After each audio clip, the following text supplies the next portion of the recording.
Assalamualaikum warahmatullahi wabarakatuh.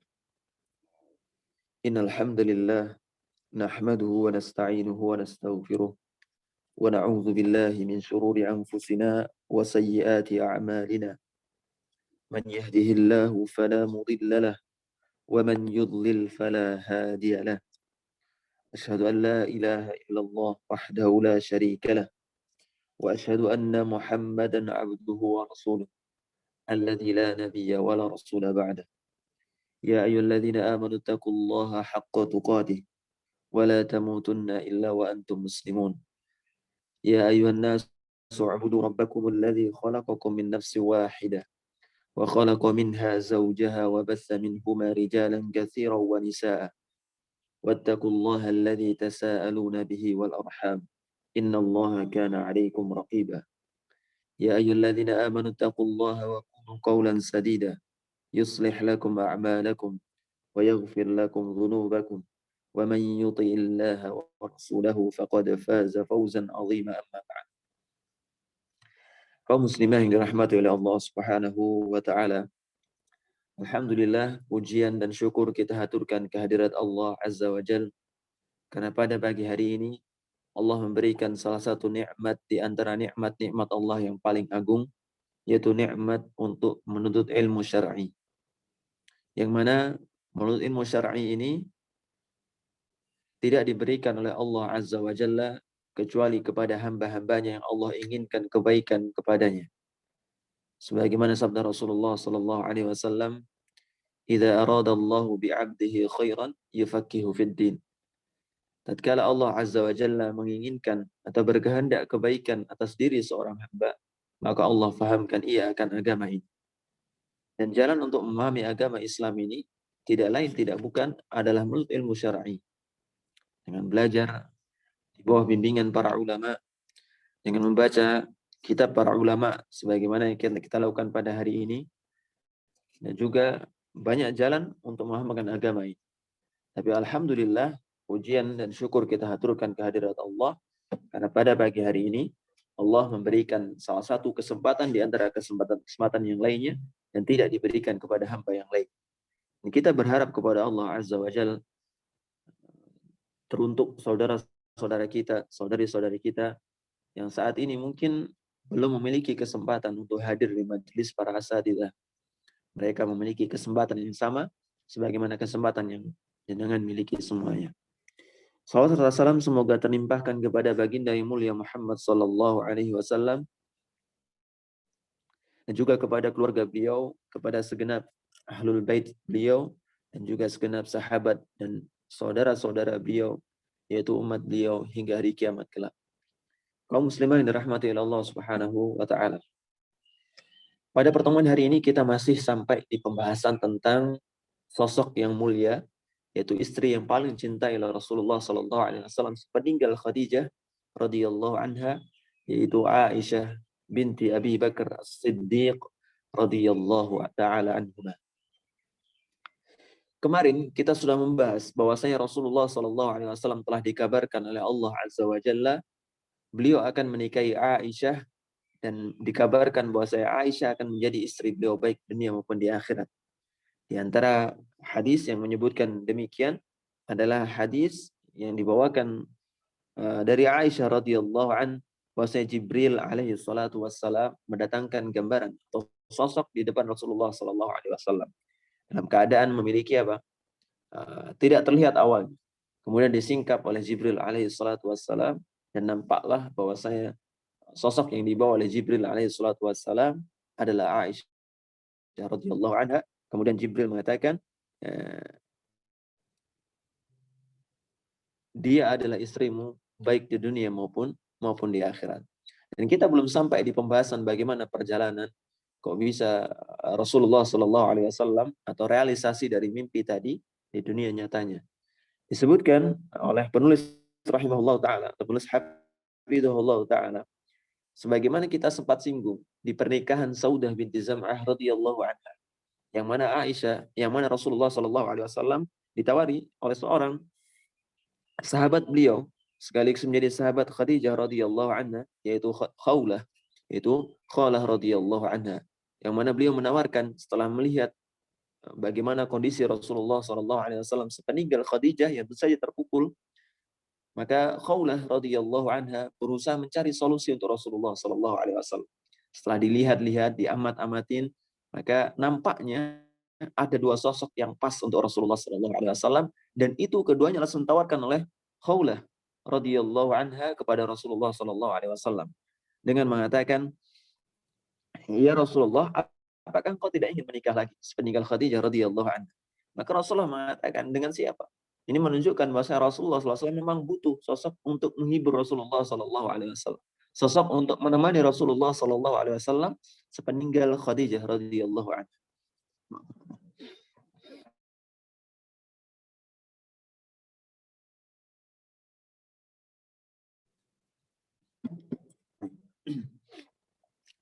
Kemudian Rasulullah mengatakan, menimpali pertanyaan dari Khawlah tadi dengan mengatakan, dengan siapa? Maka Khawlah mengatakan, jika yang gadis, maka ada. Yaitu putra seorang yang engkau cintai, yaitu Abu Bakar As-Siddiq radhiyallahu anhu. Kemudian jika yang janda, maka ada, yaitu Saudah binti Zam'ah radhiyallahu anha. Khawlah melihat bahwasanya sosok yang bisa memenuhi kebutuhan Rasulullah sallallahu alaihi wasallam, yang bisa menemani Rasulullah sallallahu alaihi wasallam baik suka dan dukanya, adalah Saudah binti Zam'ah. Yang bisa mengurusi rumah tangga Rasulullah sallallahu alaihi wasallam adalah Saudah binti Zam'ah. Maka Khawlah menawarkan kepada Rasulullah sallallahu alaihi wasallam. Dan Khawlah melihat bahwasanya sosok Aisyah radhiyallahu anha adalah sosok yang bisa menyenangkan Rasulullah sallallahu alaihi wasallam dan menemani Rasulullah sallallahu alaihi wasallam. Maka Khawlah pun menawarkan Aisyah dalam waktu yang sama dengan penawaran beliau kepada Rasulullah sallallahu alaihi wasallam terhadap diri Saudah binti Zam'ah. Dan dua-duanya diterima oleh Rasulullah sallallahu alaihi wasallam, bahkan menikah dalam waktu hampir berdekatan. Baik. Setelah ditawarkan oleh Saudah binti Zam'ah, maka Rasulullah sallallahu alaihi wasallam mengiyakan, dan Khawlah mendatangi keluarga Abu Bakar As-Siddiq dengan awal-awalnya beliau mengatakan, keberkahan apalagi yang akan datang di tengah-tengah keluarga kalian. Setelah sebelumnya semua masyhur atau ma'ruf bahwasanya keluarga As-Siddiq ini, keluarga Abu Bakar As-Siddiq adalah keluarga yang cintai Rasulullah sallallahu alaihi wasallam. Makanya yang menggelari As-Siddiq adalah Rasulullah sendiri. Makanya menunjukkan keberkahan di tengah keluarga As-Siddiq. Kemudian ditambah lagi bahwasanya Rasulullah sallallahu alaihi wasallam melamar Aisyah radhiyallahu anha, putra Abu Bakar As-Siddiq radhiyallahu anhu. Ini menunjukkan satu keberkahan akan kembali masuk ke tengah-tengah keluarga Abu Bakar As-Siddiq radhiyallahu anhu. Nah, Khawlah mengatakan, keberkahan apalagi yang akan masuk di tengah-tengah kalian. Kemudian Rauman, waktu itu diterima oleh Rauman, mengatakan, apa maksud? Kemudian Khawlah mengatakan, sungguhnya Rasulullah Shallallahu Alaihi Wasallam melamar Aisyah untuk dirinya. Kemudian Rauman mengatakan, aku menyetujuinya, akan tapi tunggulah Abu Bakar untuk pulang. Kemudian setelah pulang Abu Bakar, beliau mengatakan, Khawlah mengatakan, wahai Abu Bakar, kebaikan dan keberkahan apa kiranya yang Allah masukkan ke tengah-tengah keluarga kalian? Rasulullah Shallallahu Alaihi Wasallam memerintahkanku untuk melamar Aisyah teruntuk dirinya, yaitu diri Rasulullah Shallallahu Alaihi Wasallam. Maka Abu Bakar tidak ragu lagi untuk menerima pinangan Rasulullah Shallallahu Alaihi Wasallam. Tapi yang pertama ditanyakan Abu Bakar As-Siddiq radhiyallahu anha adalah, apakah Aisyah pantas atau layak untuk beliau Shallallahu Alaihi Wasallam.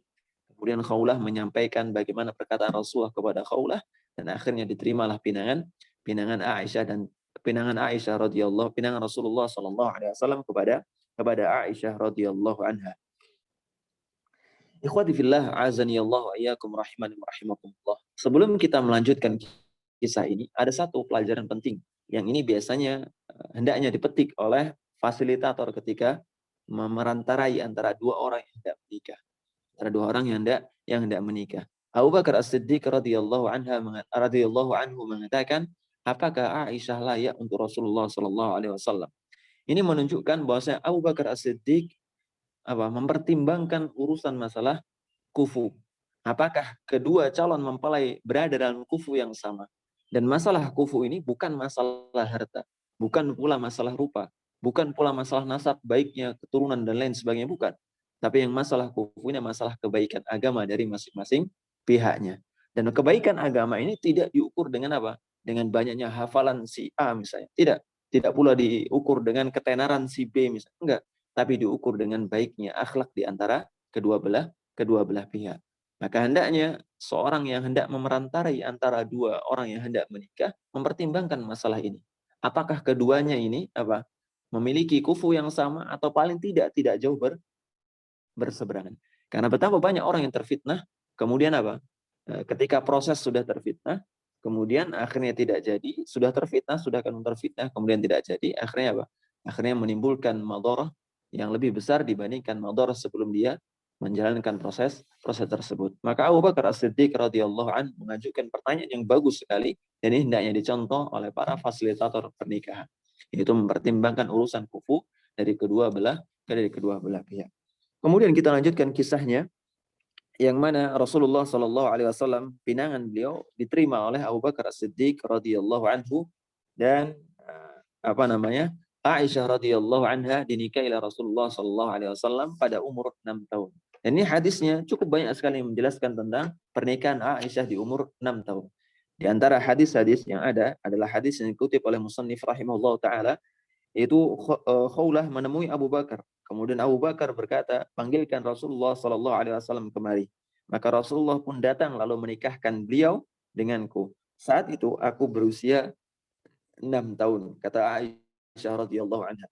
Ini menunjukkan bahwasanya Aisyah radhiyallahu anha dinikahi oleh Rasulullah Sallallahu Alaihi Wasallam pada umur 6 tahun. Hadis yang lainnya yang menyebutkan bahwasanya pernikahan Aisyah berlangsung di umur 6 tahun adalah hadis dari Aisyah sendiri, yaitu hadis diriwayatkan dalam kitab Sahih Bukhari dan Sahih Muslim. Beliau mengatakan tazawwajanin Nabi sallallahu alaihi wasallam, Nabi sallallahu alaihi wasallam menikahiku wa ana bintu sitti sinin, dan aku adalah seorang gadis yang berumur 6 tahun. Faqadimnal Madinah, dan ila akhir hadis. Hadis ini menunjukkan atau hadis dalam kitab Sahih Bukhari Muslim ini menunjukkan Aisyah dinikahi oleh Rasulullah sallallahu alaihi wasallam pada umur 6 tahun. Hadis yang lainnya juga dari Aisyah radhiyallahu anha. Pengakuan dari beliau sendiri, beliau mengatakan anna Nabiyya sallallahu alaihi wasallam tazawwajaha wa hiya bintu sab'i sinin. Nabi sallallahu alaihi wasallam menikahi Aisyah dan itu dalam keadaan umur 7 tahun. Pengataan atau perkataan umur 7 tahun ini karena kebiasaan orang-orang Arab kadang membulatkan angka. Kadang angka tadi diturunkan ke bawah, kadang juga dibulatkan ke atas. Misalnya hadis arba'in. Arba'in jumlahnya bukan 40 hadisnya, tapi 42. Dan dibulatkan ke bawah arba'in untuk memudahkan pengucapkan. Termasuk diantaranya bintu sitti sinin, ini dibulatkan ke bawah. Melebih-lebih beberapa bulan, maka dibulatkan ke bawah. Oh, ini umur 6 tahunan. Umur 6 tahunan. Tapi di hadis ini disebutkan bintu sab'i sinin, umur 7 tahunan. Ini artinya dibulatkan ke atas. Maka seperti tidak jadi masalah. Tidak bertentangan antara dua hadis yang ada. Ala kulli hal kesimpulannya yang tepat ada yang rajih adalah Aisyah radhiyallahu anha dinikahi Rasulullah sallallahu alaihi wasallam pada umur 6 tahun. Adapun hadis yang mengatakan bahwasanya Aisyah radhiyallahu anha atau kisah yang menyatakan bahwa Aisyah radhiyallahu anha menikah dengan Rasulullah sallallahu alaihi wasallam pada umur 18 tahun, maka kisah ini atau hadis ini tidak bisa dijadikan pegangan karena tidak ada sumber atau rujukan yang sahih yang menunjukkan bahwasanya Aisyah radhiyallahu anha dinikahi oleh Rasulullah sallallahu alaihi wasallam pada umur 18. Dan lebih tepat adalah Rasulullah menikahi Aisyah umur 6 tahun dan berumah tangga atau satu rumah dengan Aisyah ketika umur 9 tahun ketika sampai di Madinah bersama Rasulullah sallallahu alaihi wasallam. Dan terus ada banyak pertanyaan di antara dari orang-orang mustasyrik, dari orang orientalis, dari orang liberal, dari orang feminis dan lain sebagainya yang menanyakan, kok bisa umur 6 tahun kok dinikahi oleh Rasulullah Shallallahu Alaihi Wasallam yang pada saat itu umur mungkin 50-an, umur 50-an. Maka jawabannya adalah jangan mengukur kebiasaan terdahulu dengan kebiasaan saat ini.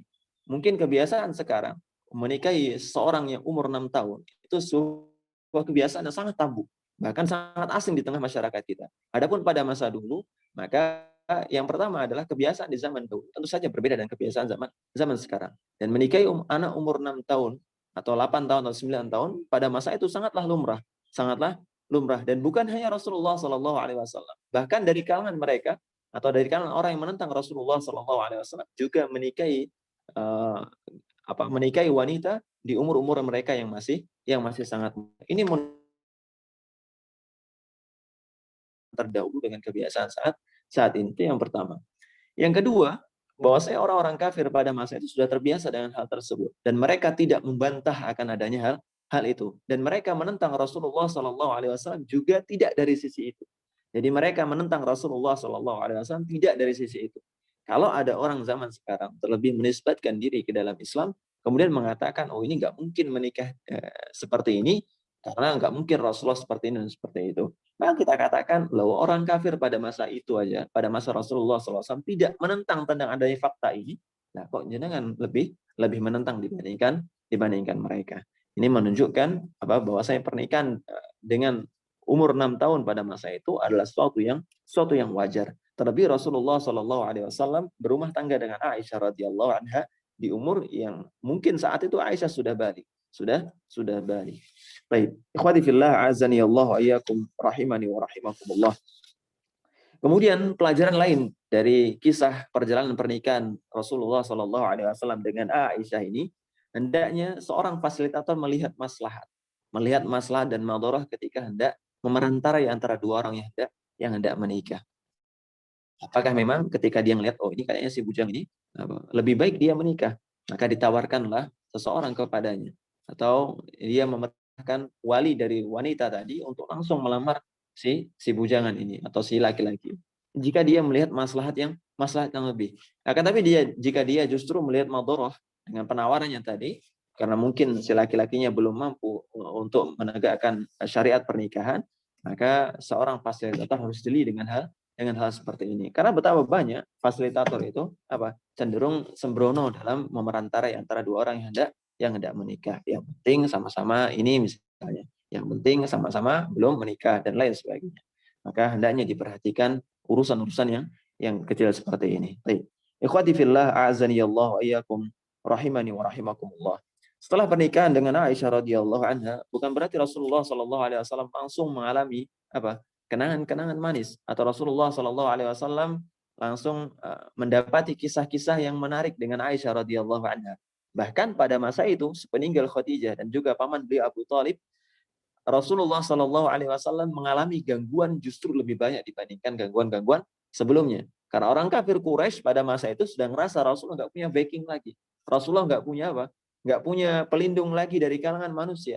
Maka mereka dengan gencarnya melancarkan gangguan-gangguan kepada Rasulullah Shallallahu Alaihi Wasallam. Bahkan di masa itu kaum kafir Quraisy bersepakat atau bermusyawarah di Darun Nadwah, di tempat parlemen mereka, untuk apa? Untuk membunuh Rasulullah Sallallahu Alaihi Wasallam atau mengusir Rasulullah dari kotanya, yaitu kota Makkah yang Rasulullah SAW sangat cintai. Justru gangguan pada masa itu, justru besar-besarnya gangguan pada masa itu. Dan pernikahan tadi di awalnya, makanya Rasulullah Sallallahu Alaihi Wasallam tidak berumah tangga bersama Aisyah pada masa itu, melainkan menunggu hingga Rasulullah dan Aisyah sampai di Madinah. Kaum muslimin dirahmati oleh Allah Subhanahu wa taala. Dari sini kita bisa mengambil sedikit kesimpulan atau pelajaran bahwasanya seorang yang hendak menikah atau kaum muslimah dan muslimin yang hendak menikah, hendaknya yang dia impikan dari pernikahannya atau keluarganya adalah surga. Rasulullah Shallallahu Alaihi Wasallam memimpikan surga, digambarkan dengan apa? Digambarkan dengan keluarganya siap lahir dan batinnya untuk menemani Rasulullah Shallallahu Alaihi Wasallam di tengah gangguan orang-orang Quraisy. Apakah Abu Bakar As-Siddiq radhiyallahu taala anhu tidak mengetahui bahwa Rasul akan mengalami gangguan setelah kematian Khadijah? Maka jawabannya beliau tahu. Karena Abu Bakar As-Siddiq adalah sahabat senior Rasulullah Shallallahu Alaihi Wasallam yang beliau tahu bagaimana gencarnya gangguan orang-orang Quraisy. Akan tapi Abu Bakar tetap menerima pinangan Rasulullah SAW untuk putrinya Aisyah radhiyallahu anha. Ini menunjukkan apa yang diimpikan oleh Abu Bakar terhadap keluarga putrinya adalah apa? Adalah surga Allah Azza wa Jalla. Tidak masalah mendapati gangguan dari orang-orang Quraisy.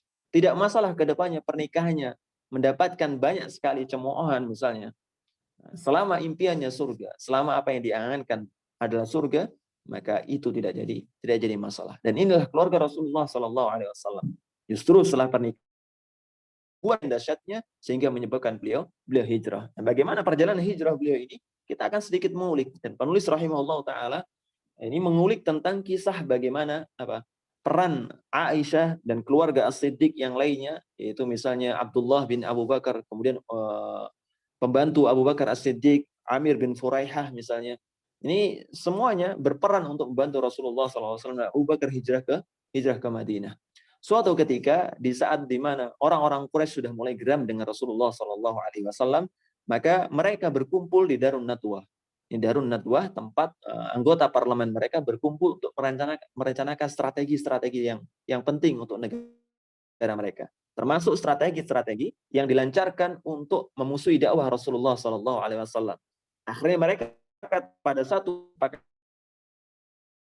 di setiap kabilahnya, di setiap keturunannya, atau di setiap kaumnya, satu orang pemuda yang menghunuskan pedang. Jadi ada satu orang pemuda kuat, dibekali pedang, dihunuskan pedangnya, dalam artian dilepaskan dari sarungnya, siap untuk menghajar Rasulullah SAW. Untuk apa? Kenapa harus setiap kabilah memerintahkan satu orang? Supaya mengantisipasi efek setelahnya. Karena pada masa itu dikenal dengan apa? Sudah dikenal dengan balas bunuh. Jadi ketika ada satu kaum membunuh anak dari kaum yang lain, maka hukumannya dibalas dibunuh. Dan mereka mengakui akan hal tersebut. Mengakui akan hukum tersebut. Ketika mengakui akan hukum tersebut, maka orang-orang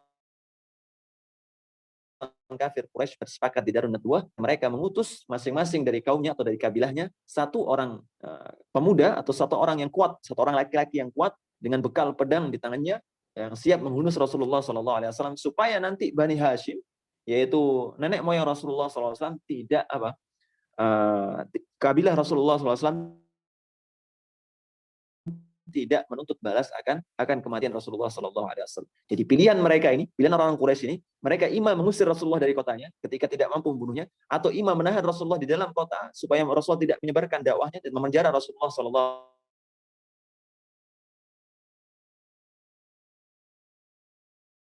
Yang paling buruk, mereka membunuh Rasulullah oleh Allah Azza wa Jalla dalam surah Al-Anfal. Bisa jangan lihat semuanya di ayat ke-30.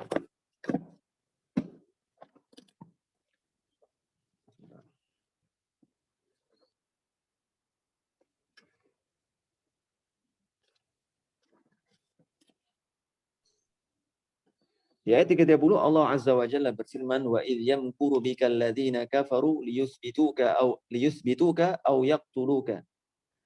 Dan tatkala ketika orang-orang kafir Quraisy memikirkan makar kepada Rasulullah SAW untuk menangkap dan memenjarakanmu, liyuthbituka, untuk menangkap dan memenjarakanmu atau membunuhmu, au liyukhrijuka, atau mengusirmu dari kota Makkah. Wa yamkuruna wa yamkurullah wallahu khairul makirin. Sungguhnya membuat makar akan hal tersebut, yaitu merencanakan pembunuhan kepada Rasulullah SAW. Wa yamkurullah, dan Allah membalas makar mereka. Wallahu khairul makirin, dan Allah sebaik-baik membalas makar. Di dalam ayat ini, sebelum kita lanjut dengan kisah tadi, ada pelajaran penting tentang masalah asma dan sifat Allah Azza wa Jalla. Yang mana Allah Azza wa Jalla di antara sifatnya yang diakui oleh Ahlussunnah wal Jamaah adalah Allah Al-Makir. Allah itu membalas makar. Oke, ada pertanyaan, Allah bukankah disifati dengan sifat-sifat yang baik? Naam, itu betul sekali, disifati dengan sifat-sifat yang baik. Akan tapi ada sifat-sifat yang lainnya, yang mana sifat ini bisa diarahkan ke makna yang baik, bisa diarahkan ke makna yang buruk. Bisa menjadi baik dalam satu kondisi, bisa menjadi buruk dari kondisi yang lainnya. Di antara sifat tadi adalah sifat makir. Sifat membuat makar, sifat membalas makar. Ketika seorang membuat makar, maka ini artinya sesuatu yang buruk. Seorang membuat makar, tipu daya, dan lain sebagainya, sesuatu yang buruk. Akan tapi ketika berperang, membuat makar, ini sesuatu yang baik. Kenapa? Karena di antara strategi perang adalah apa? Membuat tipu daya kepada musuh. Nggak mungkin kita mengatakan kepada musuh yang hendak melawan kita, atau yang hendak kita lawan, kita mengatakan, nanti saya serang dengan formasi demikian. Nggak mungkin. Tapi apa? Masing-masing dari pemimpin pasukan akan menyembunyikan bagaimana makar mereka kepada musuh-musuh mereka. Dan kondisi ini membuat makar adalah sesuatu yang baik. Termasuk diantaranya ketika makar ini dinisbatkan kepada Allah Azza wa Jalla, maka ini artinya makar dalam artian membalas makar. Dan Allah Azza wa Jalla tidak pernah memakai sifat membalas makar ini kecuali dalam rangka membalas perbuatan orang-orang kafir. Dan di ayat ini, dalam ayat surah Al-Anfal ayat 30 ini, menunjukkan bahwasanya Allah Azza wa Jalla membalas perbuatan makar orang-orang kafir. Nah, bagaimana pembalasan makar dari Allah Azza wa Jalla kepada orang-orang kafir ini? Disebutkan oleh musannif rahimahullah taala kisahnya. Kisah tentang bagaimana awal mula hijrahnya. Yang mana Rasulullah Shallallahu alaihi wasallam sudah terkepung oleh orang-orang kafir. Rasulullah hendak tidur, sudah terkepung oleh orang-orang kafir. Kemudian setelah terkepung ini, maka Rasulullah Shallallahu alaihi wasallam minta pertolongan kepada Allah Azza wa Jalla, kemudian keluar dari rumahnya dan menuju kepungan orang-orang kafir tadi, menaburkan pasir di atas orang-orang kafir. Sembari membaca, kata musannif rahimahullah taala, menyuplik kisah dari hadis dari Ibnu Sa'ad, dari At-Tabaqat, dari Jarul Al-Waqidi dan seterusnya, Abdul Razzaq dalam Musannaf dan yang lainnya. Dan beliau alaihi salatu wassalam membaca surah Yasin ayat yang ke-9. Nah, ini jangan sampai disalahpahami bahwa kalau misalnya kita terkepung dengan musuh, amalan yang baik adalah membaca surah Yasin seperti ini. Maka jawabannya tidak. Jawabannya tidak. Karena betapa banyak ikhwati fillah azani Allah iyyakum rahman wa rahimakumullah, amalan-amalan yang mana amalan-amalan tadi mengatasnamakan Rasulullah Shallallahu alaihi wasallam. Masih terputus suaranya? Sudah enggak, Ustaz? Oh. Yang mana Rasulullah Shallallahu alaihi wasallam, mereka mengatasnamakan Rasulullah Shallallahu alaihi wasallam untuk membuat amalan-amalan baru dalam agama. Ini tidak bisa diartikan bahwasanya apa? Bahwasanya Rasulullah mengajarkan ketika seorang terkepung musuh, kemudian ditaburkan pasir dengan membacakan ayat ini, maka pasti akan jadinya seperti Rasulullah SAW. Maka jawabannya tidak. Jawabannya tidak. Ikhwati fillah azani Allah wa iyyakum rahimani wa rahimakumullah.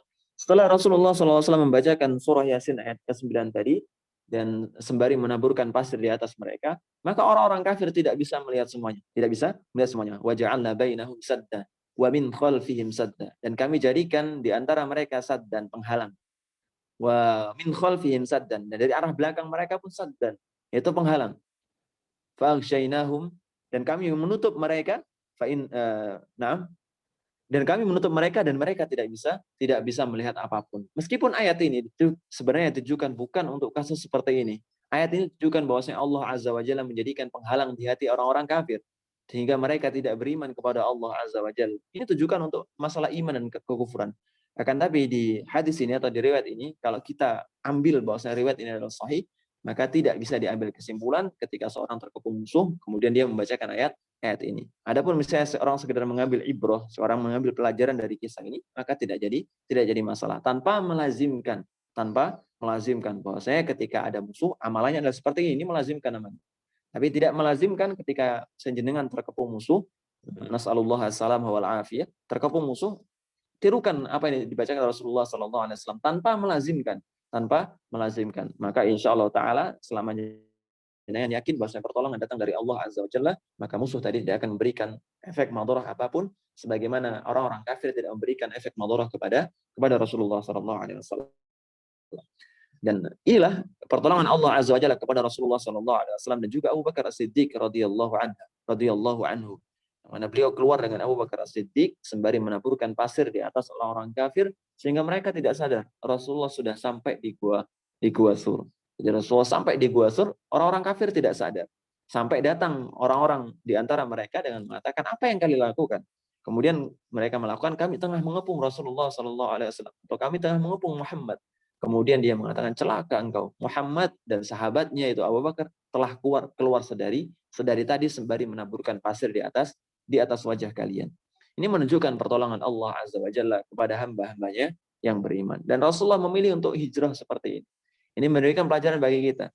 Jika misalnya ada maslahat yang jauh lebih bisa kita dapatkan ketika kita hijrah atau berpindah dari satu tempat ke tempat yang lainnya, maka ini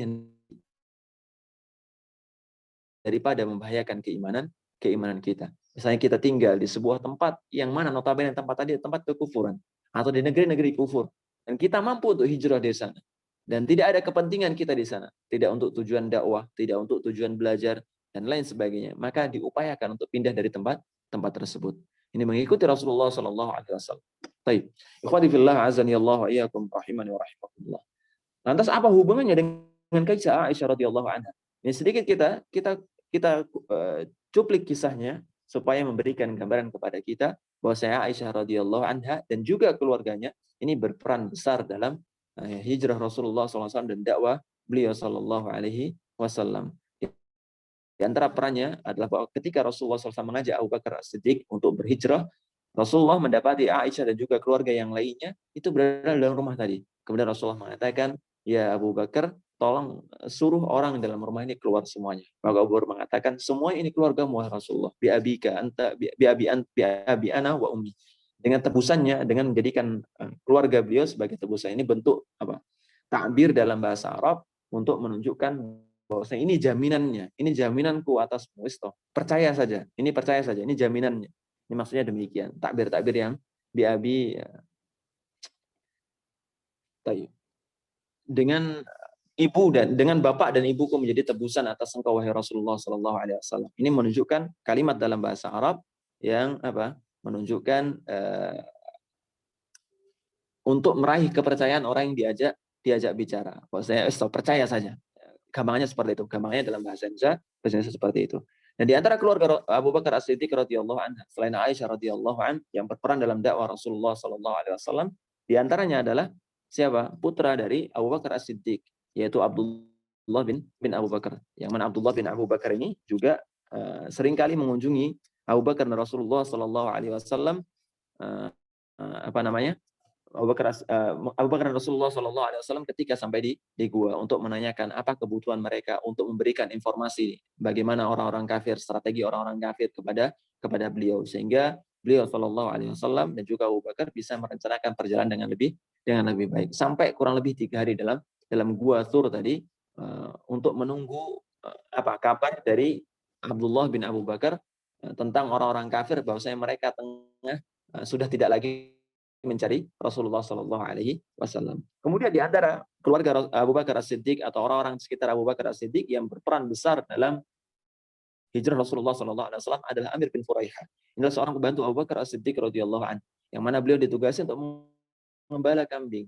Dan di antara kebaikan atau peran beliau dalam dakwah ini atau dalam hijrah ini adalah beliau mengembalakan kambing di belakang Abu Bakar As-Siddiq dan juga Rasulullah Sallallahu Alaihi Wasallam untuk menghilangkan jejak kaki Abu Bakar dan Rasulullah Sallallahu Alaihi Wasallam. Karena pada masa itu yang digunakan oleh orang-orang kafir, yang digunakan oleh orang-orang yang melakukan perjalanan adalah mereka menggunakan jejak.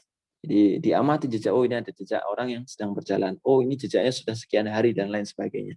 Dan di antara kepandaian Amir bin Furaiha, yaitu pembantu Abu Bakar ini, adalah dia menutupi jejak Abu Bakar dan Rasulullah SAW ketika keduanya berjalan. Ala kulli hal, ini adalah kisah panjang tentang perjalanan hijrah Rasulullah SAW sampai ketika sampai di Madinah, dan orang-orang di Madinah itu orang-orang yang sudah lebih dulu beriman dibandingkan orang-orang Mekah, dan mereka menyambut dengan gegap gembira kedatangan Rasulullah SAW dan juga Abu Bakar. Ibnu Qayyim, sebagaimana perkataan Ibnu Qayyim rahimahullah taala, terdengar suara hiruk pikuk dan pekikan takbir di kalangan Bani Amr bin Auf. Kaum muslimin memekikan takbir karena bahagia atas kedatangan Nabi Shallallahu Alaihi Wasallam. Mereka segera keluar untuk menyambut kedatangan beliau. Mereka pun menemui dan mengucapkan salam penghormatan yang layak diucapkan pada seorang Nabi. Mereka menatap tajam dan mengelilingi beliau. Rasa tenang pun bisa beliau rasakan kala turun wahyu dalam surah At-Tahrim ayat 4. Ini menunjukkan ikhwati fillah azani Allah wa iyyakum rahimani wa rahimakumullah, sebagian orang-orang Madinah pada masa itu sudah beriman kepada Allah azza wa jalla. Bahkan orang-orang Yahudi yang ada di Madinah yang waktu itu namanya masih kota Yathrib, maka orang Yahudi tadi mengimani akan kedatangan Nabi setelah Nabi mereka. Jadi mereka meyakini bahwa akan datang Nabi terakhir nanti dan akan mendatangi kota mereka. Namun ketika mendapati bahwa nabinya bukan dari keturunan mereka dan tidak memilih mereka misalnya, dan tidak turun di tengah-tengah mereka, maka mereka karena kesombongannya ini mereka menolak kebenaran. Nauzubillah min dzalik. Dan pada masa itu gegap gembira dengan takbir. Lantas ada pertanyaan di tengah-tengah kita. Bagaimana dengan kisah tola al-badru alaina? Telah datang al-badr, bulan purnama di tengah-tengah kami. Maka kita katakan kisah tadi adalah kisah yang dhaif atau kisah yang lemah, tidak bisa dijadikan dasar bahwasanya ketika masa itu para sahabat menyambut Rasulullah SAW dengan mengatakan tola al-badru alaina. Namun apakah kita tidak, atau apakah kita langsung salah ketika mengucapkan misalnya bernasyid dengan Thala'al Badru? Karena Thala'al Badru ini pada asalnya nasyid. Pada asalnya nasyid. Nasyid itu syair yang kita dendangkan. Yang kita dendangkan tanpa diiringi alat musik. Itu nasyid yang dibenarkan. Nasyid yang dibenarkan. Syair yang kita dendangkan tanpa diiringi dengan alat musik, maka itu yang dibenarkan. Dan pada masa itu dinyanyikan atau didendangkan oleh wanita-wanita dan juga anak-anak. Dan ini diperbolehkan. Wanita-wanita dan anak mendendangkan nasyid tanpa diiringi alat musik dengan mengatakan Thala'al badru alaina. Makanya Syekh Shalih Al-Munajjid rahimahullah hafizahullah taala dalam situs website beliau mengatakan bahwasanya tidak jadi masalah mendendangkan nasyid Thala'al badru alaina selama tidak meyakini bahwasanya itu merupakan dari Nabi Shallallahu alaihi wasallam. Karena tidak ada makna yang menyelisih mana-mana yang seharusnya. Jadi tidak ada penyelisihan terhadap akidah Ahlussunnah wal Jamaah. Tidak pula ada penyelisihan terhadap syariat Islam dan lain sebagainya. Ikhwati fillah, azani Allah wa iyyakum rahimani wa rahimakumullah. Demikianlah kisah bagaimana Rasulullah Shallallahu alaihi wasallam hijrah ke Madinah dengan peran besar dari keluarga Aisyah radhiyallahu anha, di antara yang menemani beliau yaitu ayahanda Aisyah sendiri, yaitu Abu Bakar As-Siddiq radhiyallahu anhu. Kemudian orang-orang sekitar Abu Bakar, yaitu Abdullah bin Abu Bakar, yang memberikan informasi secara terus-menerus. Kemudian Amir bin Furaihah, yang mana Amir bin Furaihah memberikan peran menghilangkan jejak Abu Bakar As-Siddiq ketika perjalanan. Kemudian Asma binti Abu Bakar, saudari Aisyah radhiyallahu anha, yang mana beliau mengirimkan bekal kepada ayah beliau yaitu Abu Bakar dan juga Rasulullah sallallahu alaihi wasallam. Makanya kita sempat singgung di sebelumnya tentang masalah Asma. Asma ini adalah yang digelar dengan Zatun Nitafain, pemilik dua ikat pinggang. Nitok, dua belahan kain yang jadikan ikat pinggang atau jadikan ikatan. Yang pertama untuk mengikat bekal makanan Rasulullah sallallahu alaihi wasallam.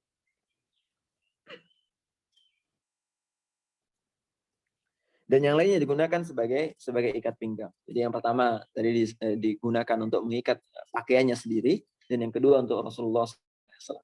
Ini peran besar keluarga Aisyah radhiyallahu anha terhadap dakwah dan hijrah Rasulullah sallallahu alaihi wasallam. Kemudian setibanya di Madinah, Aisyah radhiyallahu anha disambut atau diajak oleh ibunda beliau sendiri yaitu Ummu Rauman untuk mendatangi wanita-wanita Ansar. Wanita-wanita Ansar atau orang-orang Ansar ini terkenal sebagai orang-orang yang lembut.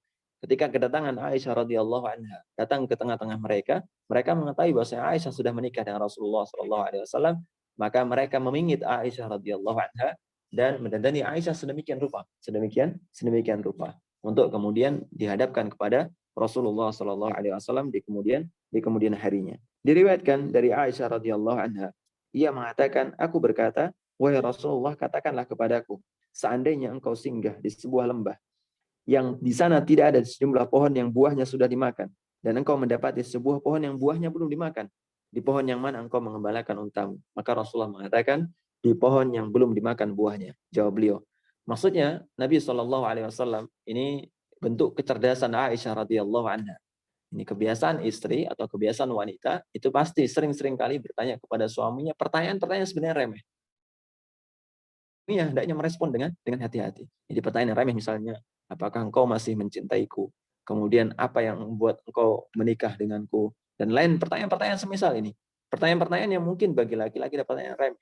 Akan tapi harap perhatian, mungkin ada ikhwan di sini yang mendengarkan lewat HP istrinya, hendaknya berhati-hati ketika menjawab pertanyaan semisal ini. Dan di antara kecerdasan Aisyah radhiyallahu anha adalah menyembunyikan maksud ketika bertanya kepada Rasulullah. Ya Rasulullah, kalau engkau tiba di sebuah tempat, kemudian tempat tadi ada pohon yang sudah dimakan buahnya. Artinya ini pohon ini sudah banyak yang makan dari pohon ini. Kemudian ada pohon yang buahnya tadi belum pernah dijamah oleh orang lain. Maka manakah yang engkau pilih untuk mengembalakan untamu? Rasulullah mengatakan pohon yang belum dimakan buahnya. Ini sebenarnya maksud Aisyah radhiyallahu anha ingin menanyakan seperti ini, mana yang lebih engkau cintai? Menikah dengan orang yang belum pernah menikah sebelumnya atau menikah dengan orang yang sudah pernah menikah sebelumnya? Maka Rasulullah SAW dengan kecerdasan yang jauh lebih daripada Aisyah radhiyallahu anha, beliau menjawab pohon yang belum pernah dimakan orang lainnya. Baik. Ikhwati fillah, azani Allah wa iyyakum rahimani wa rahimakumullah. Ketibanya Rasulullah di Madinah ini merupakan awal bagi Rasulullah dan Aisyah radhiyallahu anha memulai atau memasuki rumah tangga nubuwah, yang mana itu menjadi rumah tangga yang terbaik yang pernah ada. Dan banyak sekali kisah di antara kebaikan rumah tangga Rasulullah SAW dengan Aisyah ini, bahwa Aisyah menjadi seorang wanita yang apa? Yang paling banyak meriwayatkan hadis Rasulullah. Kemudian Aisyah menjadi seorang wanita yang paling menjadi banyak rujukan bagi para orang-orang tabi'in, bagi kaum tabi'in, atau bahkan bagi sahabat yang lainnya ketika menemukan permasalahan pelik dalam masalah agama. Jadi Aisyah ini seorang ulama wanita pada masa itu. Pada masa itu. Karena hidupnya Aisyah radhiyallahu anha sepeninggal Rasulullah sallallahu alaihi wasallam ini kurang lebih 40 tahun. Kurang lebih 40-an tahun sampai 50 tahun. Sampai Aisyah radhiyallahu anha kemudian meninggal dunia. Baik. Ikhwati fillah, a'azzani Allah wa iyyakum rahimani wa rahimakumullah. Di antara bentuk kasih sayang Rasulullah sallallahu alaihi wasallam kepada Aisyah radhiyallahu anha adalah disebutkan dalam banyak sekali hadis. Di antaranya hadis yang menjelaskan atau dari Aisyah radhiyallahu anha yang mengatakan, aku melihat Rasulullah sallallahu alaihi wasallam berdiri di depan pintu kamarku, sementara orang-orang Habasyah tengah berlatih tombak di masjid. Beliau menutupiku dengan pakaian beliau agar aku melihat permainan mereka dan orang-orang di luar tidak bisa melihat Rasulullah sallallahu alaihi wasallam. Maka beliau berdiri untukku hingga aku sendiri yang pergi. Maksudnya yang bosan dengan permainan tadi, sudah bosan melihat, sudah cukup ya Rasulullah. Untuk itu hargailah anak perempuan yang masih kecil yang suka bermain. Artinya Rasulullah sallallahu alaihi wasallam ini tidak menafikan tabiat atau naluriah seorang anak dari Aisyah radhiyallahu anha yang beliau nikahi. Jadi Aisyah masih kecil pada masa itu, meskipun sudah balik, umurnya belum dewasa, umurnya masih sangat-sangat belia. Maka Rasulullah memahami akan hal tersebut. Oleh karena Rasulullah tidak memungkiri bahwa Aisyah pada masa itu masih suka melihat permainan, masih suka bermain-main. Bahkan dalam riwayat yang lainnya, Aisyah radhiyallahu anha memiliki boneka. Di antara boneka tadi adalah adalah kuda yang bersayap. Kuda yang bersayap. Makanya ketika Rasulullah SAW tiba dari perang Tabuk atau Khaybar, maka Rasulullah SAW melihat boneka tadi atau mainan Aisyah radhiyallahu anha tadi, kemudian mengatakan, ya Aisyah, apa ini? Beliau mengatakan, ini kuda. Terus ini apanya? Ini sayapnya. Terus Rasulullah mengatakan, kuda ada sayapnya? Maka Aisyah mengatakan, tidakkah engkau tahu bahwasanya Sulaiman memiliki kuda yang bersayap? Rasulullah SAW tertawa ketika mendengar penjelasan yang cerdas dari Aisyah radhiyallahu anha. Ini yang masih belia dari seorang istri beliau, yaitu Aisyah radhiyallahu anha.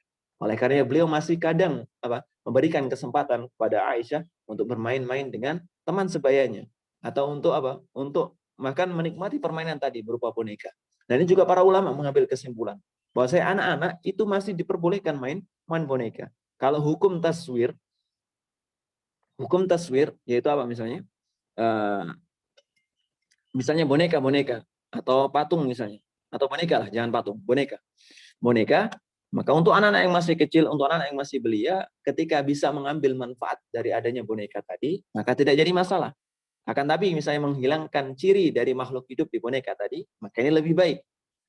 Maka kita mengambil kesimpulan, para ulama mengambil kesimpulan bolehnya anak kecil untuk mainkan boneka walaupun tadi menyerupai makhluk. Akan tapi tentu saja kita membiasakan pengajaran kepada anak cucu kita dengan cara apa? Dengan cara menghilangkan ciri makhluk hidup dari boneka tadi. Misalnya dihilangkan matanya, dihilangkan hidungnya, dihilangkan mulutnya, atau wajahnya datar misalnya. Boneka mirip jerapah tapi wajahnya datar. Ini tidak jadi masalah, justru lebih baik dibandingkan masih menyerupai makhluk hidup. Taib.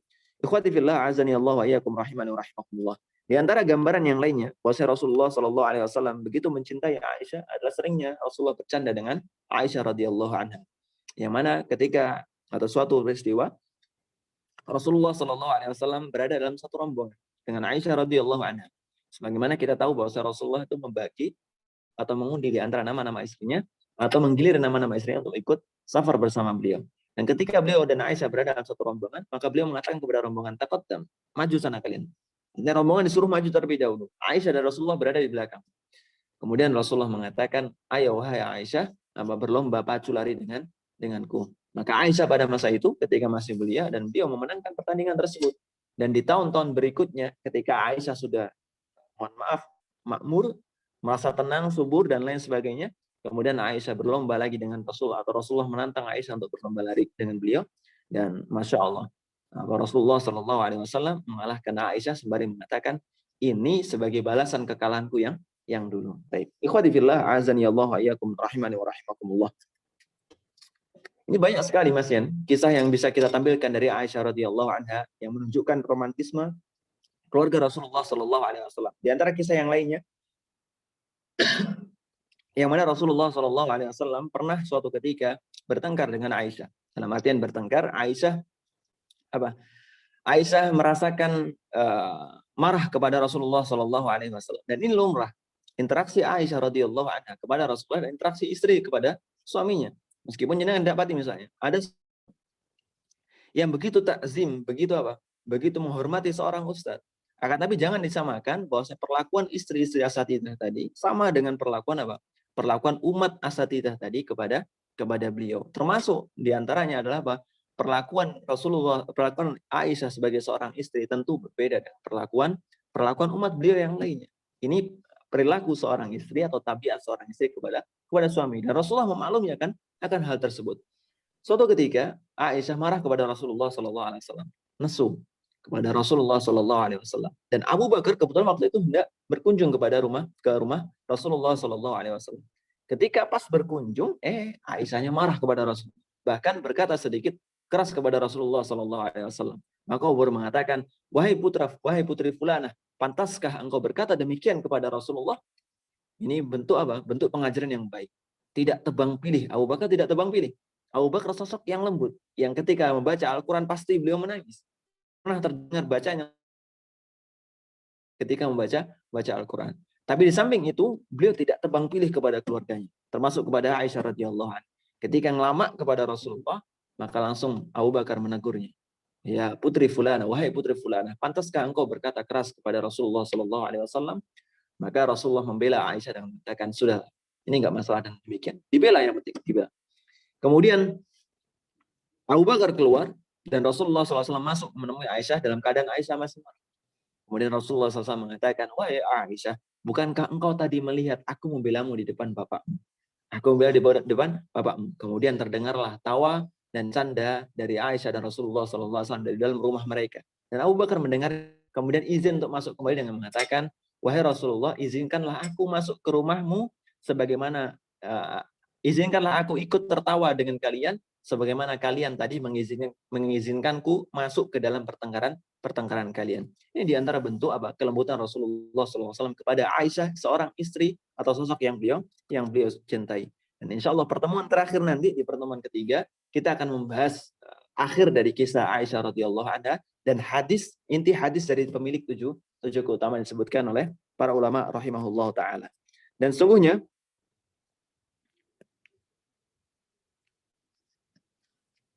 pelajaran yang bisa kita petik atau banyak sekali pelajaran berharga yang Aisyah radhiyallahu anha ambil dari Rasulullah sallallahu alaihi wasallam adalah tentang masalah kelembutan dan kasih sayang.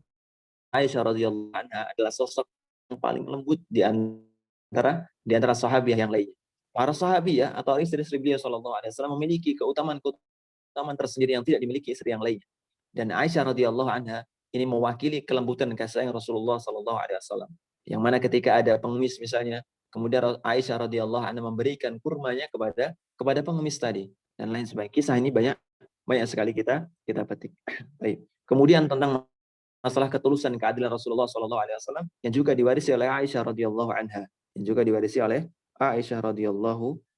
Yang mana banyak sekali kisah dalam hadis-hadis Rasulullah sallallahu alaihi wasallam yang menunjukkan bahwasanya Aisyah radhiyallahu anha adalah sosok yang adil dan juga cerdas. Baik, ikhwati fil azani Allah wa iyyakum rahimani wa rahimakumullah. Demikian kurang lebihnya kajian yang bisa kita sampaikan tentang masalah Aisyah radhiyallahu anha. Jika ada pertanyaan bisa kami jawab tentang masalah ini atau masalah di luar tema yang bisa kami jawab, maka insyaallah kami jawab. Wassallallahu ala nabiyyina Muhammad walhamdulillahi rabbil alamin. Jazakallahu khairan atas ilmu dan faedah yang sudah diberikan. Bagi akhwat yang ingin bertanya, silakan raise hand terlebih dahulu. Bisa bertanya langsung kepada Ustadz atau mengetiknya di kolom chat. Anda bacakan pertanyaan yang sudah masuk ya Ustadz. Ustadz tadi dikatakan, Assalamualaikum warahmatullahi wabarakatuh. Ustadz tadi dikatakan sebagai perantara kedua belah pihak yang ingin menikah itu harus memperhatikan kufu. Yang ingin Anda tanyakan adalah apa itu kufu Ustadz? Jazakallahu khairan.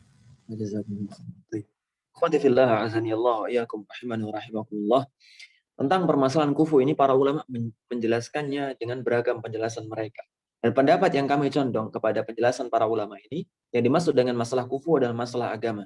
Jadi kualitas agama seseorang. Dan kualitas agama tadi, sebagaimana kita sampaikan, bahwasanya kualitas agama tidak berkaitan dengan jumlahnya hafalan, enggak.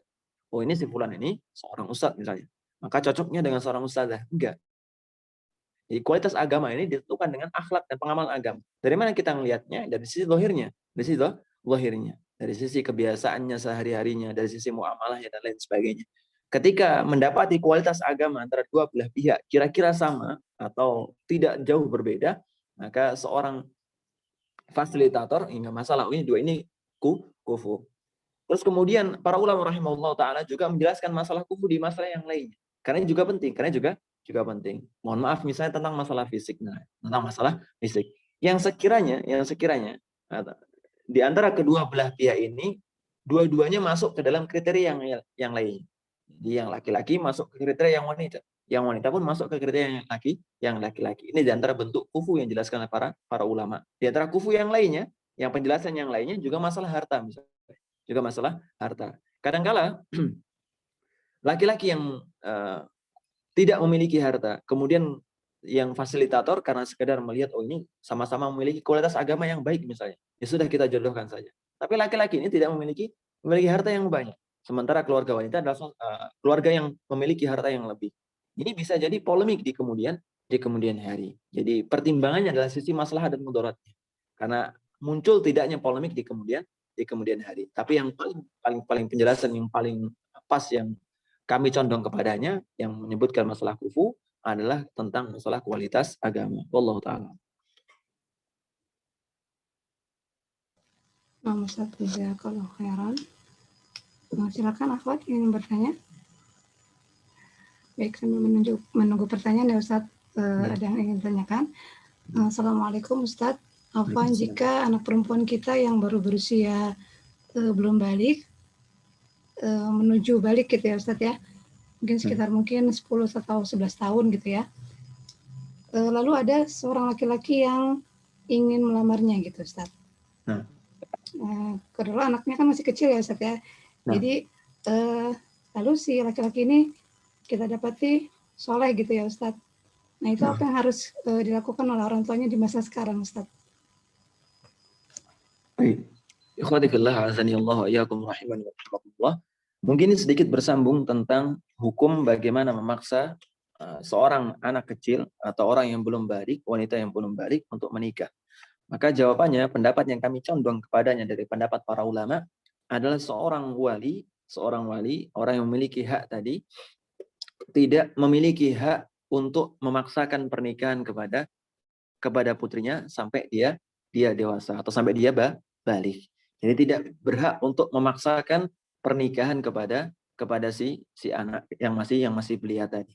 Meskipun ada di antara para ulama yang berpendapat dari kisah tadi, kisah Abu Bakar As-Siddiq radhiyallahu anha, yang mana beliau menikahkan atau menyetujui pernikahan dengan Rasulullah sallallahu alaihi wasallam dengan putri beliau yaitu Aisyah radhiyallahu anha, tanpa dalam kisah tadi tanpa diketahui secara jelas bahwasanya Abu Bakar As-Siddiq meminta izin kepada Aisyah radhiyallahu anha. Akan tapi kami lebih condong kepada pendapat yang tidak diperbolehkannya seorang wali untuk memaksakan pernikahan anak yang masih belia. Kalaupun misalnya harus memaksakan pernikahan atau mengambil pendapat yang diperbolehkan untuk menikahkan seorang yang masih kecil yang belum balik dengan seorang misalnya, maka kami mengambil pendapat wali yang berhak seperti ini hanya wali dari kalangan bapak dan juga kakeknya. Jadi untuk yang selainnya dari wali misalnya pamannya, kemudian saudaranya dan lain sebagainya, makin tidak berhak memaksakan pernikahannya. Adapun yang berhak memaksakan pernikahannya, kalau misalnya kita mengambil pendapat tadi, maka adalah bapak dan juga kakeknya. Tapi kami lebih condong kepada tidak berhaknya seorang wali untuk memaksakan pernikahannya. Namun apakah boleh untuk menikahkan gadis kita yang masih belia dengan seorang yang kita pandang itu solih, baik? Maka jawabannya boleh. Kalau boleh, boleh. Dengan mempertimbangkan masalah dan mudaratnya. Kalau misalnya masih banyak mudarat yang dihasilkan dari pernikahan tadi, maka alangkah baiknya jangan. Misalnya ditinjau dari sisi kesehatan. Karena fisik orang zaman sekarang dengan orang zaman dahulu beda. Jadi itu perlu dipertimbangkan. Jadi pertimbangan dari tenaga medis, dari tenaga kesehatan, apakah menikahkan seorang gadis yang belum akil balik ini baik dari sisi medis. Kalau misalnya menimbulkan mudarat yang bahkan menimbulkan kematian dan lain sebagainya ketika mereka melahirkan, maka alangkah baiknya jangan. Alangkah baiknya jangan menunggu mereka sampai hingga mereka usia balik. Dan di antara aturan apa? Di antara aturan negara kita ya, membolehkan pernikahan ketika kalau tidak salah anak gadis di umur 18 tahun minimal. Ya, di umur 18 katanya bakal ada perubahan lagi sekian.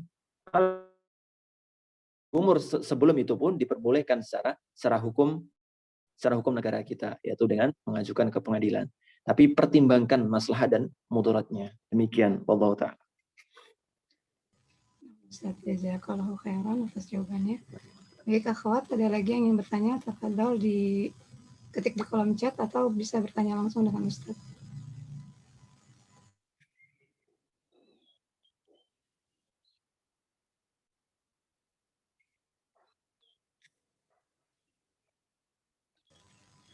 Ada lagi Ustaz.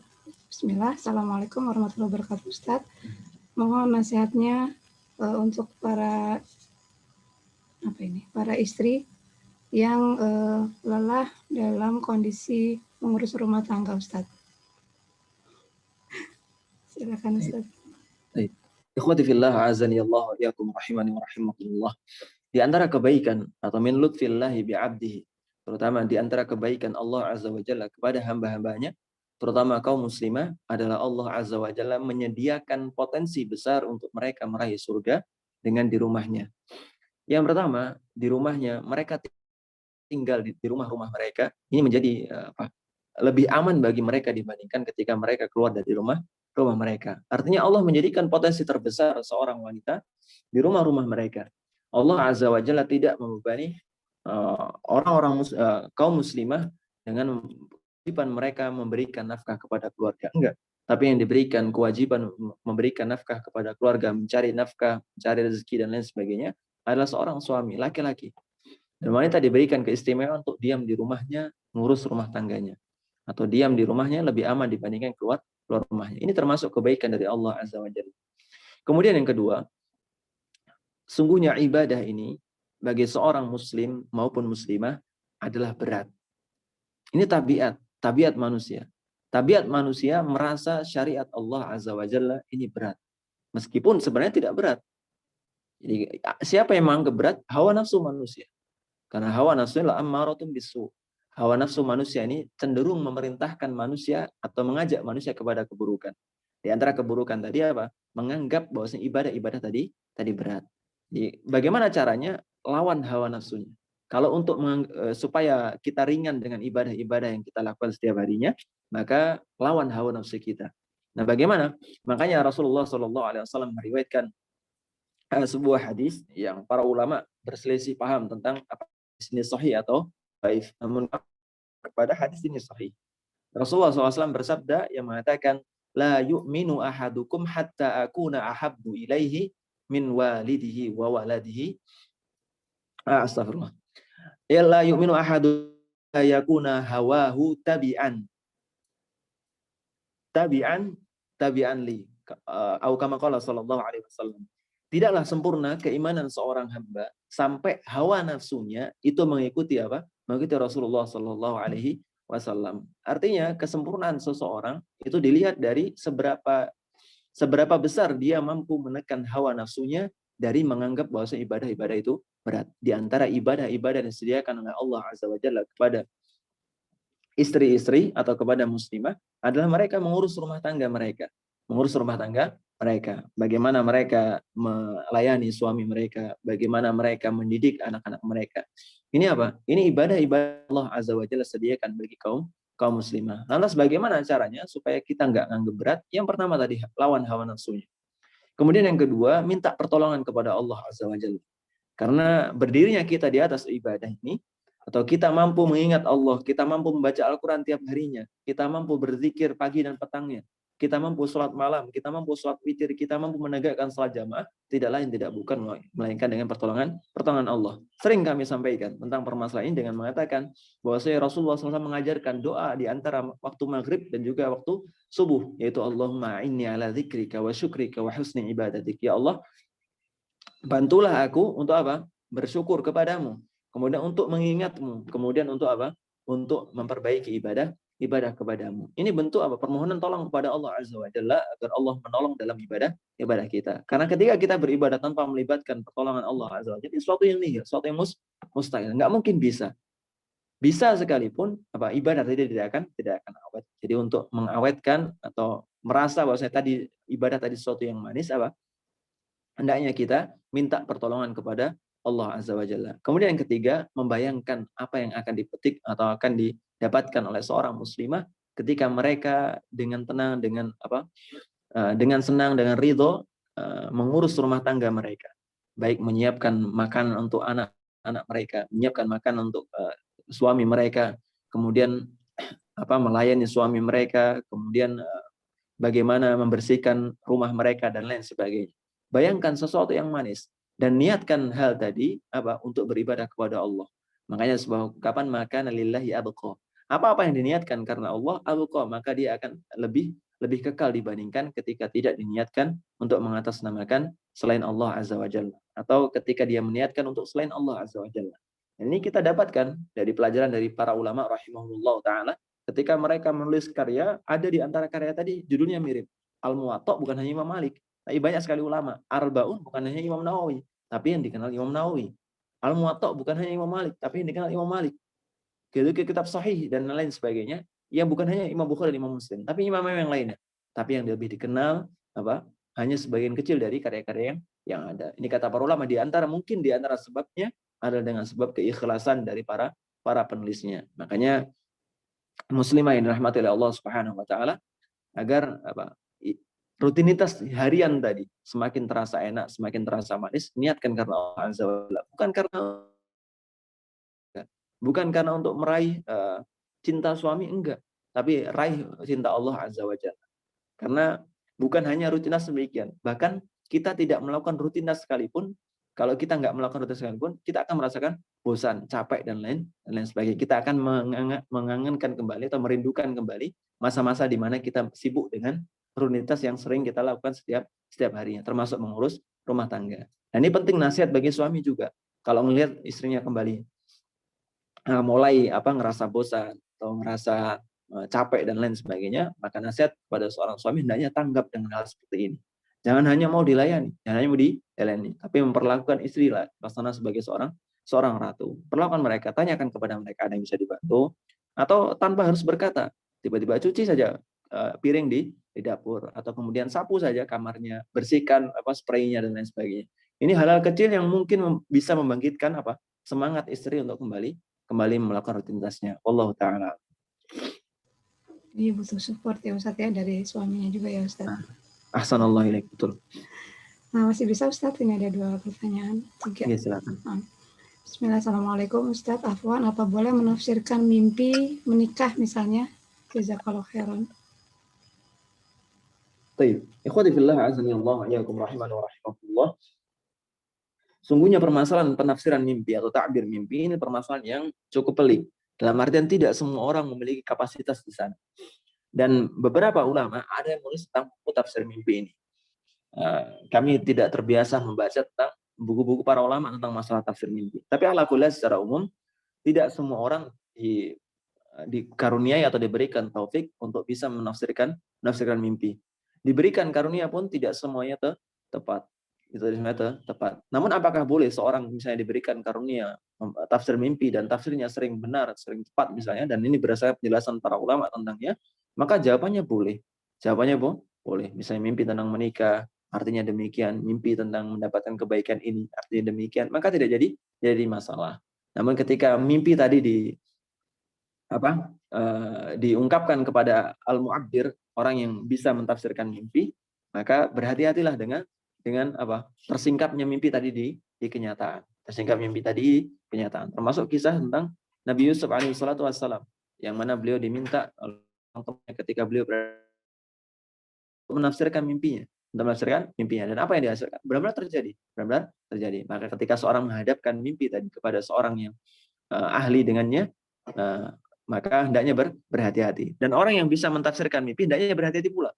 Kalau misalnya mimpi tadi, jangan ditanya seorang atau bahkan keluarga jenengan sendiri atau jenengan sendiri, tafsirnya ini pasti tafsirnya buruk. Nggak mungkin tafsirnya baik dari mimpi tadi. Maka hendaknya berhati-hati. Dengan cara apa? Dengan cara tidak mengungkapkan takbirnya. Dengan cara tidak mengungkap tafsirnya, tapi mengungkapkan semoga Allah Azza wa Jalla menjaga engkau misalnya. Semoga Allah Azza wa Jalla menjaga engkau dari banyak bencana. Doakan kebaikan bagi orang yang minta ditafsir mimpinya tadi.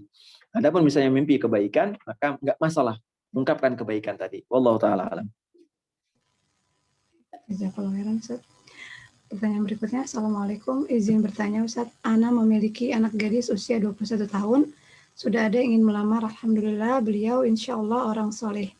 Tapi Ananda belum bisa membuka hatinya dengan alasan baru masuk kuliah, ingin selesai kuliah dulu, maksudnya ingin selesai kuliah dulu.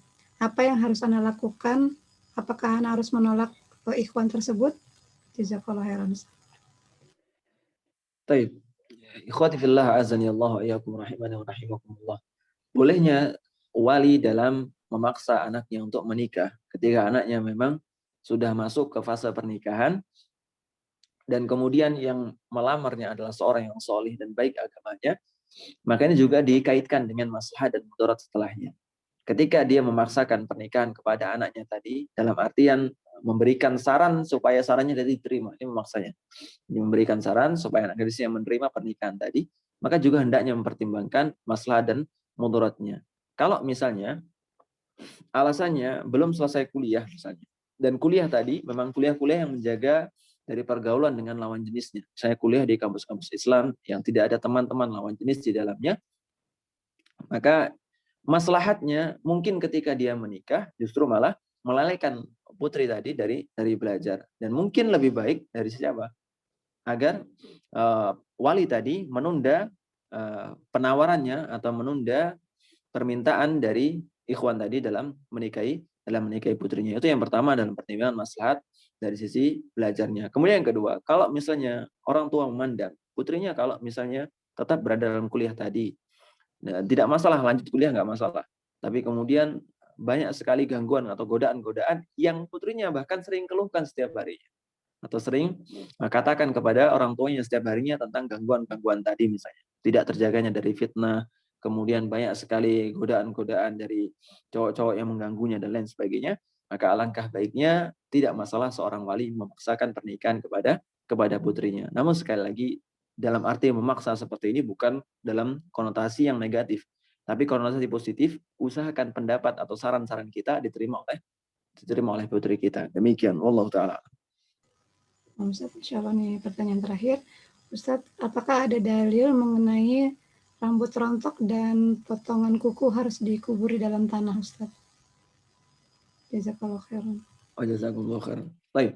Terkait apakah potongan kuku dan rambut harus dikubur dalam tanah, Allah Ta'ala alam. Kami belum pernah menjumpai dalil tentang hal tersebut. Akan tapi bagi seorang wanita hendaknya berhati-hati dari meletakkan rambutnya yang rontok di hadapan ajnabi.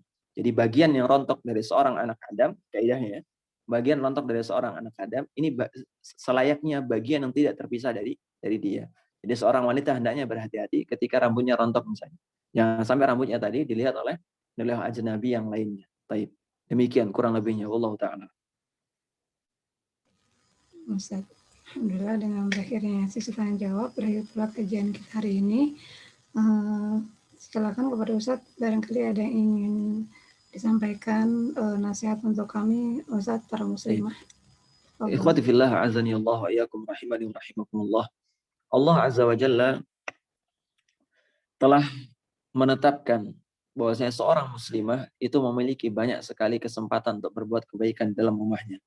Sebagaimana kita sebutkan tadi, dan di antara balasan yang Allah Azza wa Jalla berikan kepada muslimah-muslimah ini adalah Allah mengatakan kepada mereka kelak di akhirat, pilihlah pintu surga yang mana yang kau cintai. Dengan cara apa? Dengan cara mengerjakan kewajiban yang Allah bebankan kepada mereka, yaitu berupa sholat, berupa puasa, dan kewajiban-kewajiban yang lainnya diwajibkan kepada muslimah. Kemudian disertakan dari kewajiban-kewajiban tadi, yaitu muslimah-muslimah yang mampu menjaga harta dan kehormatan suaminya dan keluarganya. Kemudian membuat suaminya ridho dengan pelayanannya, membuat suaminya ridho dengan apa yang dilakukan selama di rumahnya. Maka ini balasan yang Allah Azza wa Jalla berikan kepada mereka adalah apa?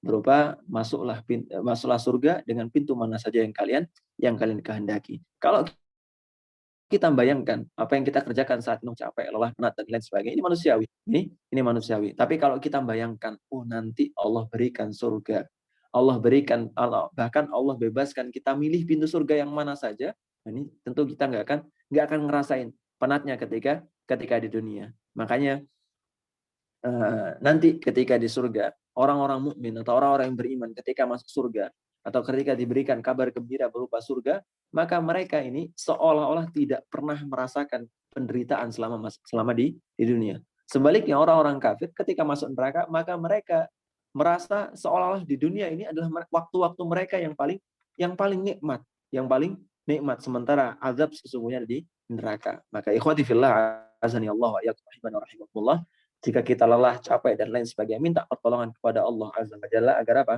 Agar kita dimudahkan, agar kita ngerasa senang dengan ibadah-ibadah kita, dengan rutinitas kita yang sehari-hari seperti itu, toh. Tiap pekan seperti itu, toh. 24 kali 7 jam dalam sepekan, seperti itu rutinitasnya. Ini minta pertolongan kepada Allah Azza wa Jalla agar surga tadi menjadi motivasi utama kita dalam berbuat dan juga dalam beribadah. Wallahu ta'ala alam, subhanakallahumma bihamdika, asyhadu an la ilaha illa anta, astaghfiruka wa atubu ilaik. Assalamualaikum warahmatullahi wabarakatuh.